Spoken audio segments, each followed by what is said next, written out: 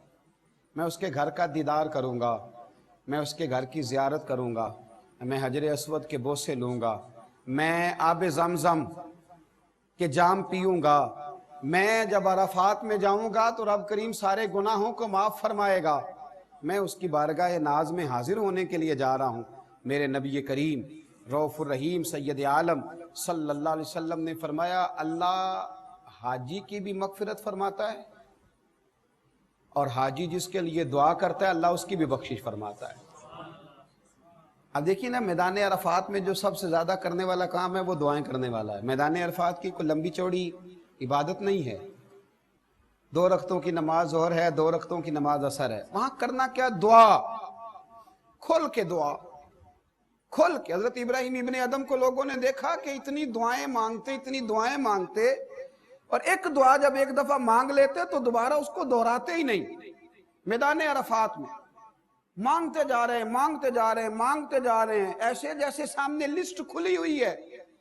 ایک صاحب نے عرض کی، حضور آپ کا میدان عرفات میں نے عجیب ہی منظر دیکھا ہے کہ آپ دعائیں مانگتے جا رہے ہیں، مانگتے جا رہے ہیں، اور جو لفظ ایک دفعہ ادا کرتے ہیں دوبارہ ادا نہیں فرماتے، نہیں دعا مانگتے ہیں۔ تو آپ فرمانے لگے، دامان کرم بھی تو کھلا ہوا ہے نا، اس کی رحمت کے دروازے بھی تو کھلے ہوئے ہیں نا، یہاں دعا مانگنے آیا ہوں۔ میرے رسول کائنات صلی اللہ علیہ وسلم نے فرمایا، اللہ حاجی کی بھی بخشش کرتا ہے، اور حاجی جس کے لیے دعا کر دے اللہ اس کی بھی بخشش فرماتا ہے۔ تو حاجی کی توجہ رہنی چاہیے دعاؤں پر، التجاؤں پر، مانگنے پر۔ وہ دروازہ کرم تک پہنچ گیا، رب کریم تو ہر جگہ ہی عطا کرتا ہے، لیکن وہاں تو خدا کی رحمتیں چھما چھم برس رہی ہیں۔ خدا را حاجی کسی اور جگہ مصروف نہ ہو جائے، کبھی بھی اپنی توجہ کو بٹنے نہ دے، کبھی بھی دائیں بائیں اس کا ذہن نہ گھومے، پورے انہماک سے، پورے ذوق سے، پورے شوق سے، پوری توجہ سے، پورے پیار سے لگا رہے، رب کریم سے مانگے، دعائیں کرے، التجائیں کرے، اس کی بارگاہ ناز میں حاضر ہے۔ میرے رسول کریم رؤوف الرحیم سید عالم صلی اللہ تعالی علیہ وسلم نے فرمایا، الترغیب و ترہیب میں موجود ہے، فرمایا حاجی اپنے اہل خانہ میں سے 400 افراد کی سفارش کرے گا قیامت کے دن، 400 افراد کی سفارش کرے گا، 400 افراد کی۔ اصل میں بات بہت بڑی کر دی ہے میں نے، 4 آدمی کو کوئی بندہ نوکری لگوا دے تو اس کا چرچا ہو جاتا ہے، جب 4 لوگوں کو حفظ کرا دیا جائے یا 4 بچوں کو عالم بنا دیا جائے تو اس کے پوسٹر چھپتے ہیں اور جگہ جگہ لگتے ہیں۔ ہم یہ کوئی عام فرمان نہیں، یہ مصطفیٰ کریم علیہ السلام کا فرمان ہے، آپ معمولی بات سمجھتے ہیں؟ اور آپ جب الجھے ہوئے ہوں، جب آپ پریشان ہوں، جب آپ تکلیف میں ہوں، جب آپ آزمائش میں ہوں، اس وقت جو تسلی کا بول بول دے اسے بھی پیار ہو جاتا ہے۔ میدان محشر سے بڑی بھی کوئی آزمائش ہوگی، قیامت کی سختیوں سے بڑا بھی کوئی منظر ہوگا، جہاں قرآن کہتا ہے کہ ماں بیٹے کو، باپ بیٹے کو، قرآن و سنت بتاتا ہے بھول جائیں گے لوگ ایک دوسرے کو۔ اس مقام پر حاجی اپنے آپ کو معمولی نہ جاننا، خبردار کہیں اور نہ کھو جانا، خبردار تیری تصویریں اور تیرا دنیا کو بتلانا اور تیرا ریاکاری اور تسنع کہیں تیرا ذوق نہ ضائع کر دے۔ سمجھ اس بات کو، مدینے کے چاند نے فرمایا ہے، آمنہ کے پیارے لال نے ارشاد فرمایا ہے، حضور علیہ السلام نے فرمایا، لوگو تمہارا وہ مقام ہے کہ اپنے اہل خانہ میں سے، اور میں تو کہتا ہوں اللہ کی رحمت سے بعید نہیں ہے، دوست احباب میں سے بھی، اس کا کرم ہے، اس کی رحمت ہے۔ فرمایا 400 افراد ایسے ہوں گے جو حاجی کی سفارش سے اللہ انہیں جنت عطا کر دے گا۔